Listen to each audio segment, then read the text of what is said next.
Hey guys, this is John from Sonic Drive Studio. Thank you for listening to my tune. What I'd like to do now is just go over the presets for the Line 6 Helix briefly to show you what I'm doing to create these sounds. Now the first thing I did before recording this song was load up some new OwnHammer IRs. These 8 impulse responses right here. And they are from the new OwnHammer Class A Duo pack, which focuses on a 1x12 Fox cabinet and a 2x12 Fox cabinet. In this song, I only use the 2x12 files. So this song is a kind of dirty alternative rock track with raw guitars. I used my Fender Stratocaster American Special for this. The pickups are really MIDI and bright, the Fender Texas Special pickups. So it fits this song really well. And I'm running this guitar into the Helix, in which I'm using the Mandarin 80. Now this is for the main distorted rhythm guitars, left and right. I have the guitar set to the bridge pickup setting, by the way. And I found this amp really nice for this song and this guitar. So the gain is set quite high, to 9. The bass and mids are set somewhere around the middle point. But I've taken the treble all the way up. I find that this makes this amp shine. With some amps you really don't have to be afraid to crank the controls or go really extreme to get good results. In this case you're making the guitar sound more intelligible and the high end of the guitar is boosting more into the preamp. And the presence is set to 8. I didn't change the other controls here. Now the exact IR that I'm using is the OwnHammer 2x12 VC30 M25 speaker option. This is my favorite speaker option for the 2x12. It's great for any genre, but I love it for rock. And I just chose the OwnHammer 107 mix, which sounds really balanced. I'm not doing any low or high cutting, and I didn't change the other settings. And then finally, I'm using some reverb to make this sound a bit more roomy and realistic. I have it set to room mode, which I very often use. I lowered the decay a little bit, and I also lowered the mix a little bit. That's compared to the default settings. So it's a really straightforward and simple preset, but it sounds awesome. And then let's take a look at the patch for the clean settings in the song. First, I'm using a little bit of compression to even out the dynamics. And again, I'm using the Mandarin 80 amp model. But this time, as opposed to the last preset, I'm taking the treble all the way down to 1. The more drive, the more treble, and the less drive, the less treble. And all the other settings are quite average.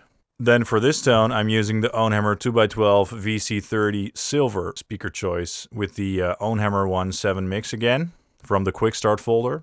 Now if you're new to OwnHammer IRs, I always recommend to check out the Quick Start folders. In fact, those are the only folders that I ever use. And I most often just pick out the OwnHammer 1 files from the Quick Start folder. That's just enough for me to get a great sound. And then we have some room reverb set up again. Similar settings, just a little bit more mix. And then halfway the clean section, there's this delay part coming in. And for that part, I enable the vintage digital delay with these settings. And for that tone, I also raise the reverb, mix, and decay a little bit. And then in the chorus section of the song, there's a kind of rhythmic lead part going on. And the rhythmical aspect of that part has to do with the delay. I'm running the delay in front of the chain, and it's going through the distortion. That gives it a very different sound than placing the delay after the amp. It tends to give your lead guitars a bit more texture. And for this lead part, I used a Scream 808 model to give the guitars a bit more presence and drive in the mix. That's running into the Mandarin 80 again, which basically uses the same settings as the rhythm parts. I'm using the same OwnHammer 2x12 VC30 M25 IR and the same room reverb. Just a bit of a longer tail and a higher mix setting. And then for the guitar solo section, I'm using the Arbitrator fuzz to add some nice thick distortion. Again into the Mandarin 80 amp with the same settings as before. Same IR, the same M25 IR from OwnHammer.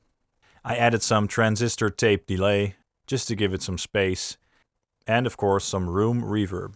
These are the guitar settings. Now let me show you the bass settings real quickly. I love using the Helix on bass guitar. First up, I'm using the LA Studio compressor. And then this is running into the SV Beast Bright amp, which is based on an Ampeg SVT amp. Drive is set to 5, bass is set to 4.5, mids are set to 6.2. Note that the mix frequency is set to 3000. This really brings out the brightness in your bass guitar. And this sounds great for rock music. And that's about all I did there. And this is going into an OwnHammer bass IR, which I really love. I like to use those because they sound really balanced, full, and very realistic to my ears. They're also really easy to use, so I recommend to try them out. Now I am using the OwnHammer 410 Ampeg SVT10 cut ribbon file. And that's all that I'm doing there. Thank you for watching and stay tuned for more videos soon. If you haven't subscribed yet, please do so, and you can also follow us on facebook.com/sonicdrivestudio. Thanks for watching.